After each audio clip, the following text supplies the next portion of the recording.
Good evening दोस्तों। आज हम लोग संविधान शुरू करेंगे।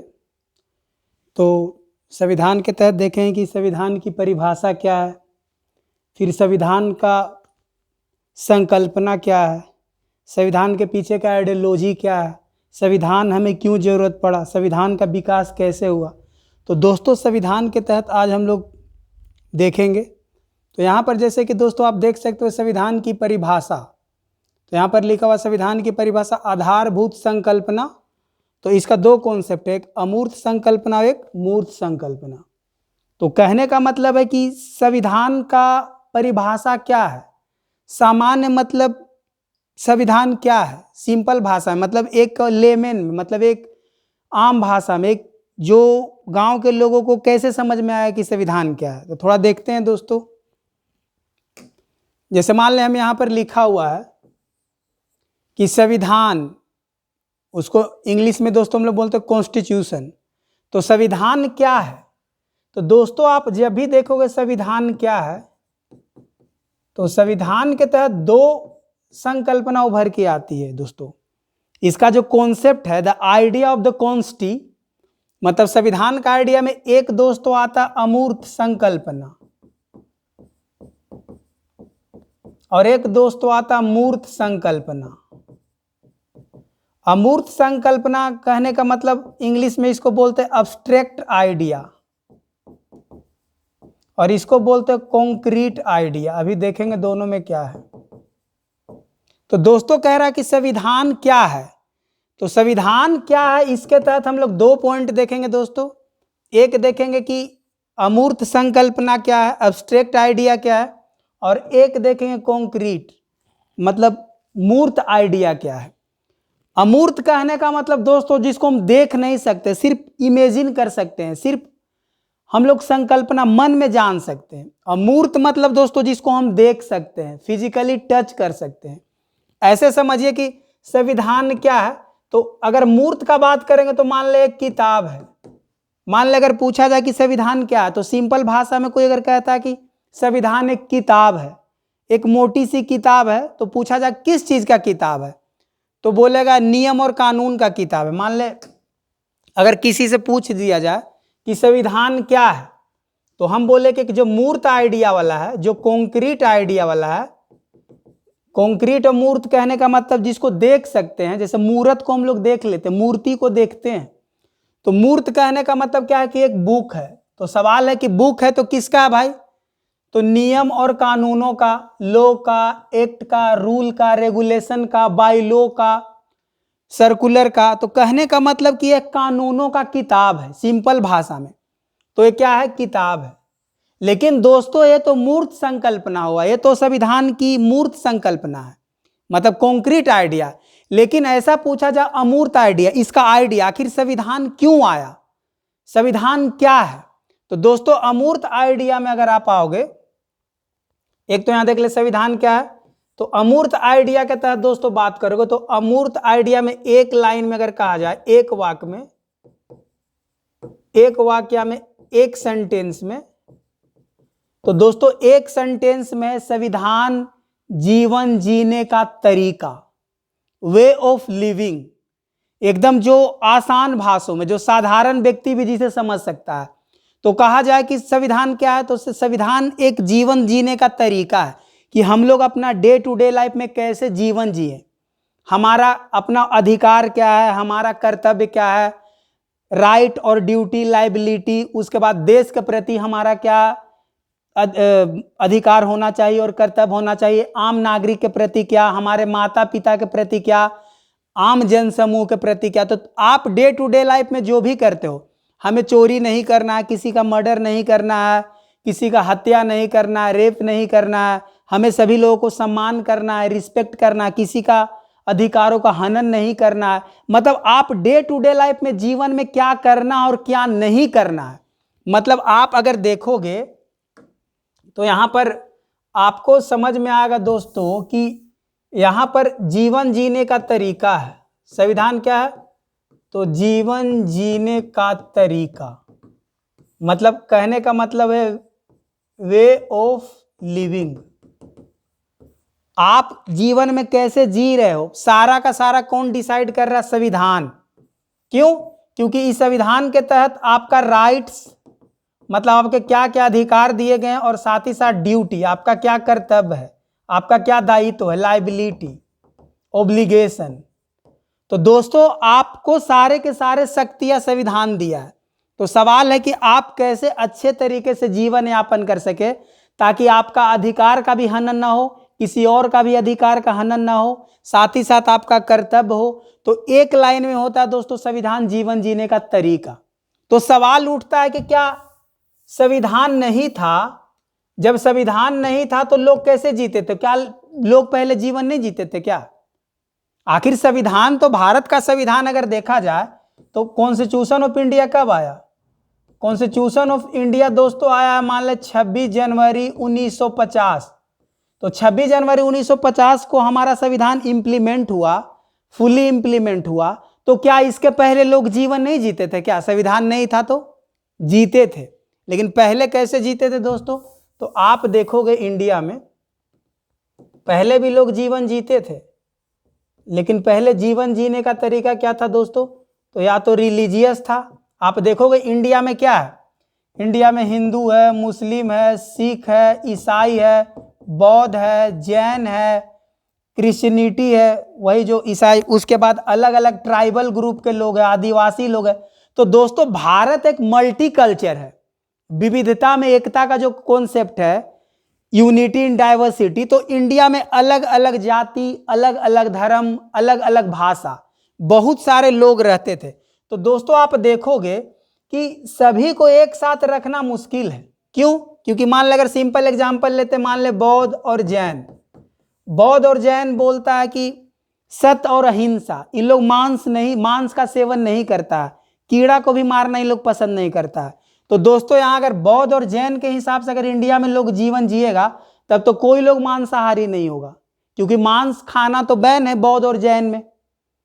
अगर इस्लाम के हिसाब से आप जियोगे तो इस्लाम में तो भाई आप मांस वगैरह खा सकते हो।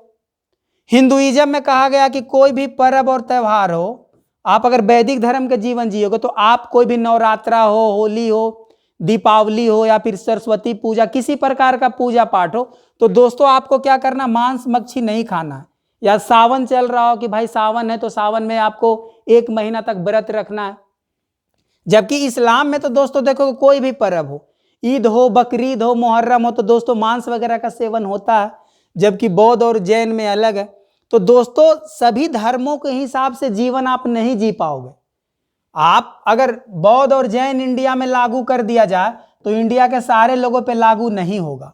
इस्लाम भी लागू कर दिया जाए तो भी लागू नहीं होगा। अगर हिंदू भी लागू कर दिया जाए तो भी नहीं लागू होगा दोस्तों। तो इसीलिए सभी के बीच में कोई कॉमन होना चाहिए, क्योंकि संविधान का मतलब है जीवन जीने का तरीका। तो किसके हिसाब से हम लोग जीवन जिएंगे?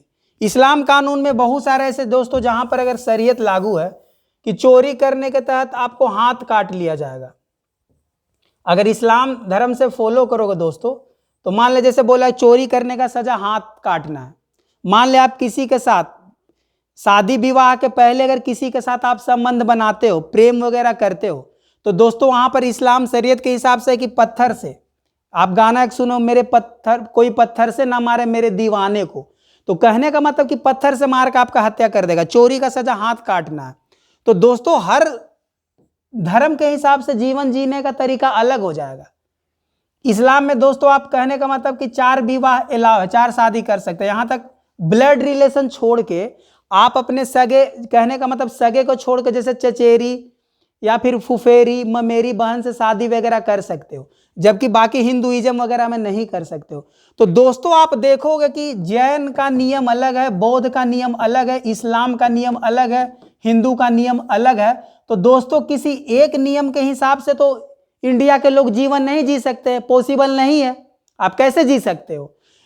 जबकि भारत आजाद हुआ दोस्तों 15 अगस्त 1947 को, तो भारत को आजाद करवाने में तो सभी लोगों का योगदान था, चाहे हिंदू हो, मुस्लिम हो, सिख हो, बौद्ध हो, जैन हो, ईसाई हो। भाषा के नाम पर बात करो तो मराठी हो, गुजराती हो, हरियाणा, पंजाबी, राजस्थानी, इधर हिंदी बेल्ट हो या फिर बंगाली हो, उड़िया हो, यहाँ पर मलयालम हो, कन्नड़ हो, तेलुगु हो, तमिल हो, तो सभी लोगों का दोस्तों योगदान था। ट्राइबल लोग, नॉर्थ ईस्ट के असमी, मणिपुरी, मेघालय वाले इलाके के भी लोग, कश्मीरी लोगों का भी योगदान था। तो दोस्तों सभी जाति के लोग और सभी धर्म के लोग अगर भारत को आजाद करवाएं तो भारत में तो सबको रहने का बराबर अधिकार है। तो सभी को जब बराबर अधिकार है तो सवाल उठता है कि सब पे शासन कैसे हो, जीवन कैसे जिए। तो जीवन जीना डिफिकल्ट हो जाएगा। अगर आप बोलोगे कि कुरान के हिसाब से तो प्रॉब्लम, गीता के हिसाब से तो प्रॉब्लम, बाइबल के हिसाब से तो प्रॉब्लम, जैन ग्रंथ, बौद्ध ग्रंथ तो प्रॉब्लम। तो सबका सलूशन एक ही था दोस्तों, सबका सलूशन एक ही था और उसका नाम था संविधान। उसका नाम था दोस्तों संविधान, इंडियन कॉन्स्टिट्यूशन। ये क्या किया कि सभी को एक कर दिया। कहा जाता कि संविधान एक ऐसा धागा है, संविधान एक ऐसा धागा है जो सभी प्रकार के फूलों को अपने में पिरोए हुए एक माला है। मतलब संविधान एक खूबसूरत माला है, ऐसा माला है कि इसमें आप देखो कि गुलाब का फूल भी है, गेंदा का फूल है, चमेली का फूल है, आप उड़हुल का फूल है, हर प्रकार का फूल, आप लोटस बोल लो, रोज बोल लो, मैरीगोल्ड बोल लो, वेली बोल लो, जैस्मिन बोल लो, चमेली बोल लो, सभी प्रकार के फूल दोस्तों, सभी प्रकार को फूलों को एक साथ करने वाला धागा है। इसका मतलब यहाँ फूल से कहने का मतलब है दोस्तों कि सभी प्रकार का धर्म, सभी प्रकार के जाति, सभी प्रकार के भाषा, सभी लोगों को एक साथ इकट्ठा करने के लिए संविधान बहुत ही जरूरी था। तो संविधान दोस्तों जीवन जीने का तरीका है और ऐसा जीवन जीने का तरीका है जो सभी विविधताओं के बीच में एकता लाता है। कहा जाता विविधता में एकता, यूनिटी इन डाइवर्सिटी। तो who is the responsible to unity in diversity? तो there are consti, it means that संविधान is only highest law of the land who is responsible to combine whole the people of the India. Bharat के सभी लोगों को इकट्ठा करने वाला एकलौता ऐसा किताब है जिसे सभी लोग सहमत है और सभी लोग इनके अनुसार जीवन जी रहे हैं। तो दोस्तों ये था बेसिक कॉन्सेप्ट, संविधान है क्या। अब थोड़ा दोस्तों हम लोग देखते हैं स्लाइड के माध्यम से एक एक बिंदु। अब जैसे यहां पर दोस्तों, यहां पर स्लाइड के माध्यम से बिंदु देखेंगे तो सबसे पहला पॉइंट दोस्तों हम लोग उठाएं कि संविधान क्या है, संविधान की परिभाषा क्या है। तो दोस्तों हम बोले दो तरह का परिभाषा है। एक परिभाषा होता है अब्स्ट्रैक्ट, अमूर्त संकल्पना, जिसको हम लोग देख नहीं सकते हैं, सिर्फ इसको हम समझ सकते हैं, एक मन में विचार ला सकते हैं। मान ले अगर हम किसी के बारे में क्या सोच रहे हैं या मेरे मन में क्या चल रहा है, कोई जान पाएगा क्या? नहीं जान पाएगा। इसी को बोलते हैं अब्स्ट्रैक्ट आइडिया, ऐसा आइडिया जो कोई देख नहीं सकता, महसूस नहीं कर सकता। लेकिन एक होता कॉन्क्रीट फॉर्म, मतलब मूर्त आइडिया।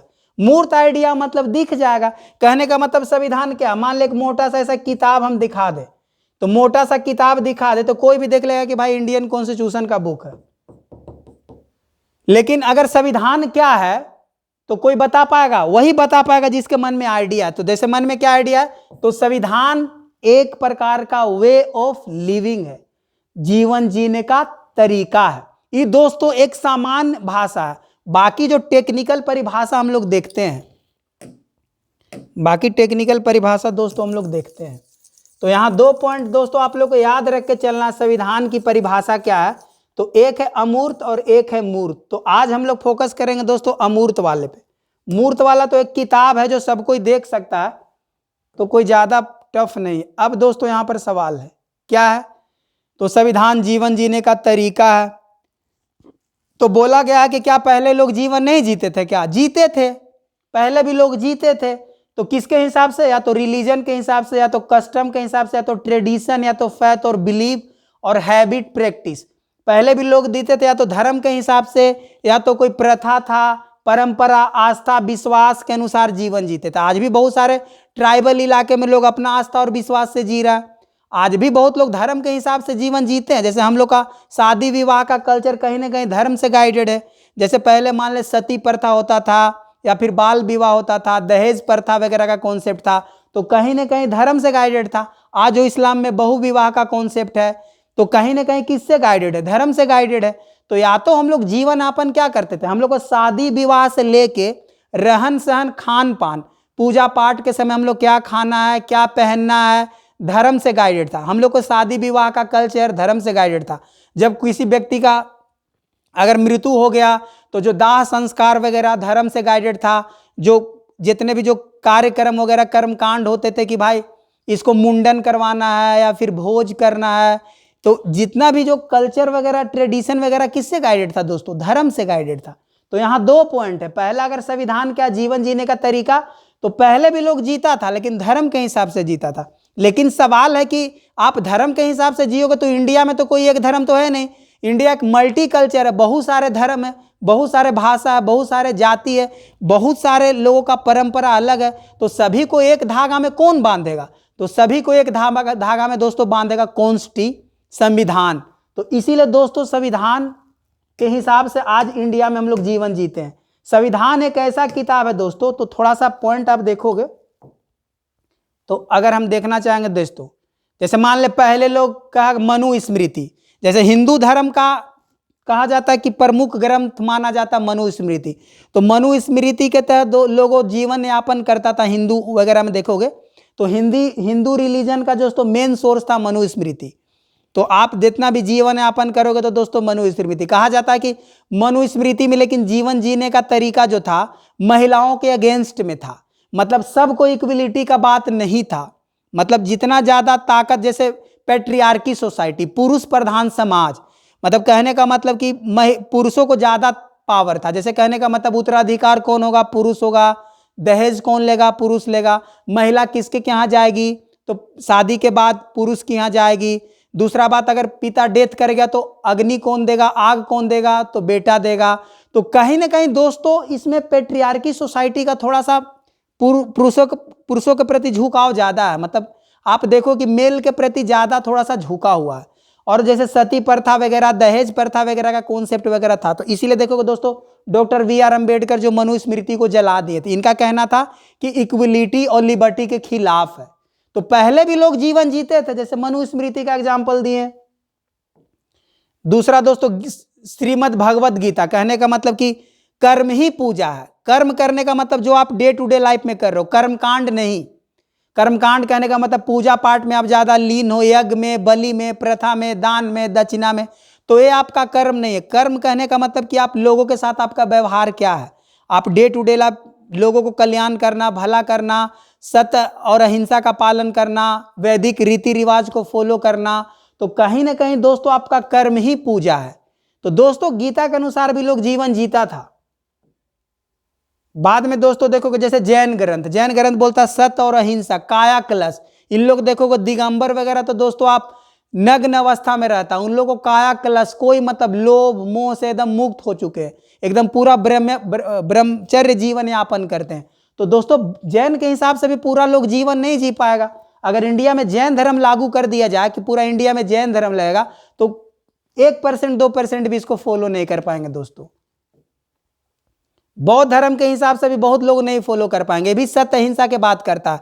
मांस मच्छी वगैरह एकदम मना है बौद्ध धर्म में दोस्तों। मूर्ति पूजा वगैरह मना है। तो हम लोग तो मूर्ति पूजा वगैरह करते हैं, बहुत सारे मांस मच्छी वगैरह भी सेवन करते हैं। तो दोस्तों अगर बौद्ध लागू कर दिया जाए तो इस्लाम वगैरह या फिर हिंदुइज्म में भी बहुत लोग मांस मच्छी वगैरह खाते हैं, साउथ के लोग में ज्यादा। तो दोस्तों उन लोग अपना जीवन यापन नहीं कर पाएंगे, तो बौद्ध भी लागू नहीं हो पाएगा। गुरु ग्रंथ साहिब को भी पूरा लागू कर दोगे तो भी प्रॉब्लम हो जाएगा। इसमें भी वही कॉन्सेप्ट है दोस्तों। या फिर आप कुरान शरीफ को भी दोस्तों कहा जाता है कि कुरान शरीफ भी अगर लागू कर दिया तो पूरा इस्लामिक कानून, तो शरीयत के हिसाब से दोस्तों क्या पूरा इंडिया में लोग जी पाएगा? नहीं जी पाएगा। कहने का मतलब कि आप 4 शादी करने का कॉन्सेप्ट है, या फिर आप देखो कि आपको हिजाब में रहना है, या फिर आप दोस्तों देखोगे कि आप जो है पड़ोसी के साथ भाईचारा का कॉन्सेप्ट, इसमें जाति का कॉन्सेप्ट नहीं है। आप ऊंच नीच का कोई कॉन्सेप्ट नहीं है, जातिवाद नहीं, आप गले मिल सकते हो। जबकि हिंदू धर्म में जातिवाद का कॉन्सेप्ट है। शूद्र है तो ब्राह्मण है तो क्षत्रिय है, तो सभी इक्वल नहीं है। जबकि इस्लाम में आपको दोस्तों देखो जाति का कॉन्सेप्ट ही नहीं है। फिर साथ ही देखोगे दोस्तों कि इसमें आप अपने जैसे मान ले बताएं कि आप चचेरी बहन के साथ या फिर आप दोस्तों फुफेरी ममेरी बहन के साथ आप वैवाहिक संबंध में बंध सकते हो, जबकि हिंदुइज्म में नहीं बन सकते हो। तो कहीं ना कहीं दोस्तों कुरान के हिसाब से पूरा इंडिया में अगर लागू कर दिया जाए तो भी प्रॉब्लम है। अभी और एग्जांपल दिए कि दोस्तों जैसे मान ले चोरी करने का सजा, मान ले हाथ काट लिया जाता है, तो कहीं ना कहीं दोस्तों रिजिड थोड़ा कानून हो जाएगा। तो कुरान के हिसाब से भी पूरा इंडिया में आप शासन नहीं कर पाओगे। बाइबल के हिसाब से भी पूरा वेस्टर्न कल्चर है दोस्तों। तो बाइबल अगर पूरा इंडिया में लागू कर दिया जाए तो ईसाई को प्रॉब्लम, जैन धर्म को दिक्कत हो जाएगा, बौद्ध को होगा, इस्लाम को भी होगा दोस्तों। तो यहाँ पर सवाल होता है कि किसी भी कोई ऐसा एक बुक नहीं है जो सबको बांध सके।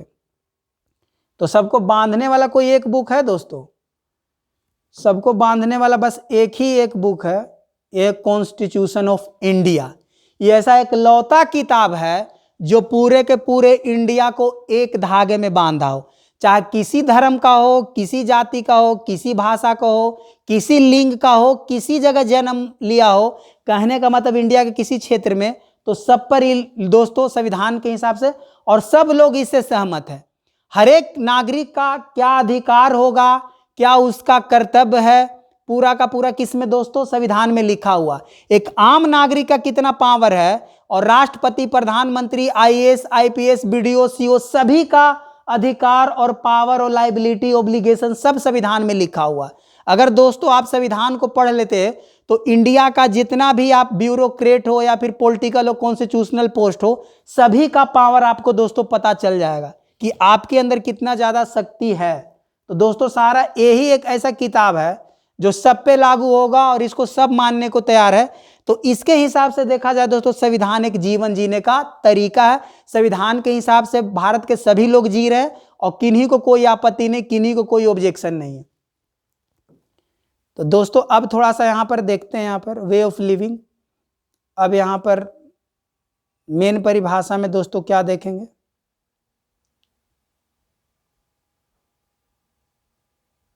इसके अलावा दोस्तों हम लोग देखते हैं यहाँ पे, तो दिन प्रतिदिन का व्यवहार कि कैसे जीवन जीते हैं विधि द्वारा निर्धारित होता। कौन विधि द्वारा? संविधान। हम लोग डे टू डे लाइफ में कैसे जीना है, क्या करना है, नहीं करना है, सड़क पर बाईं ओर होकर चलना है, किसी को चोरी नहीं करना है, किसी के साथ बदतमीजी से बिहेव नहीं करना, किसी प्रकार का डे टू डे लाइफ हमारा नियम कानून किससे गाइडेड होगा दोस्तों? तो संविधान से। आप गाड़ी चला रहे तो हेलमेट है कि नहीं है, आपको रेड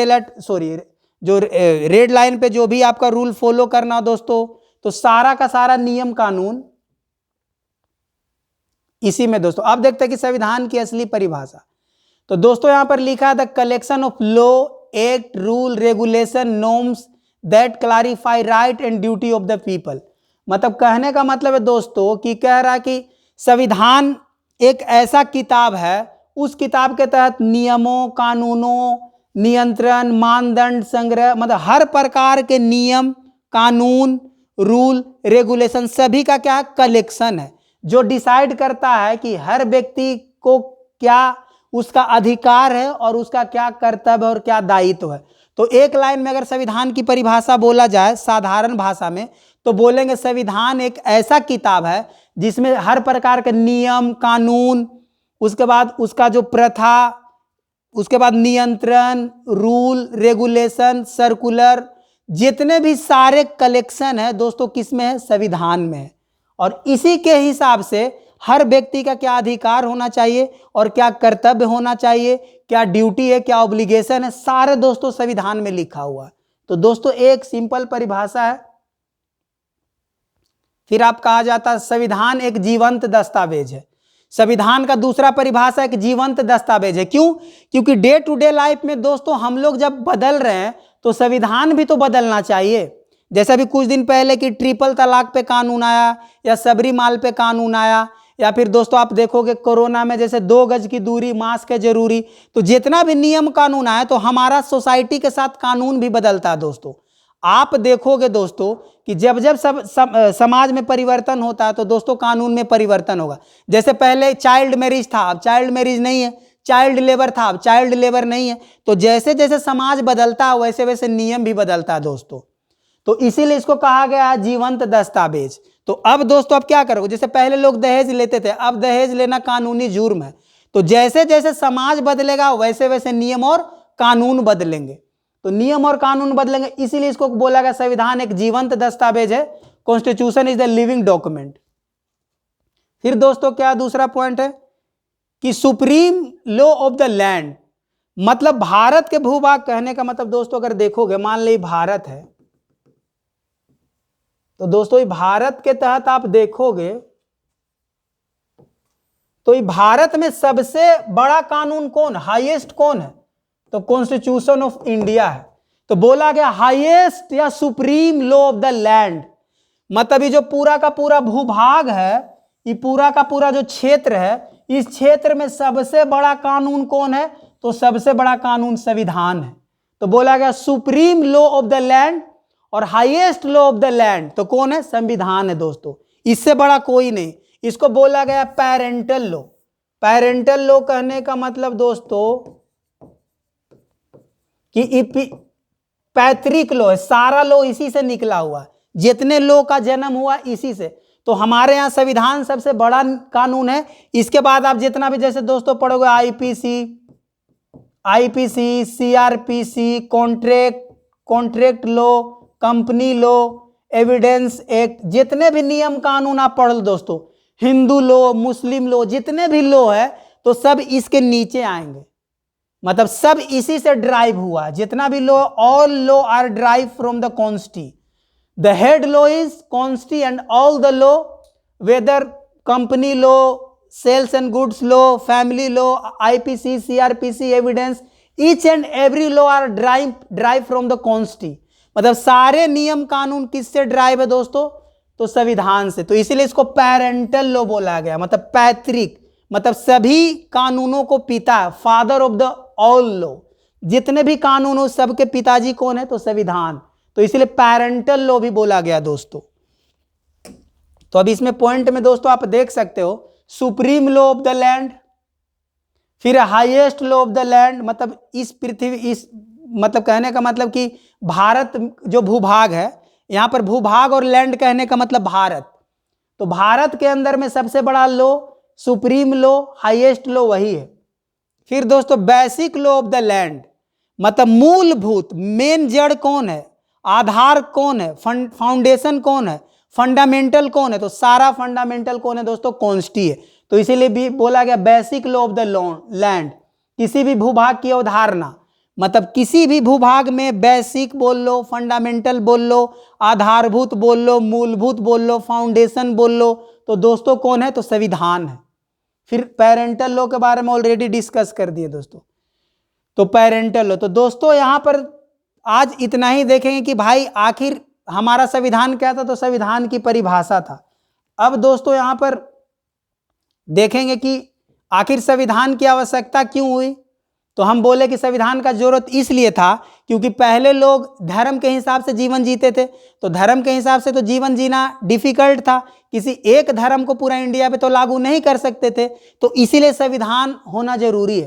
तो क्या है दोस्तों, क्यों जरूरी है, तो पहला, earlier way of the living was on the basis of religion, custom, tradition, faith and believe, लेकिन इसके हिसाब से अगर जीवन लोग जिएगा तो सभी पे लागू नहीं होगा। धर्म के हिसाब से अगर जीवन लोग यापन करेगा तो सभी पर एक धर्म लागू नहीं होगा, तो इसीलिए संविधान होना जरूरी था।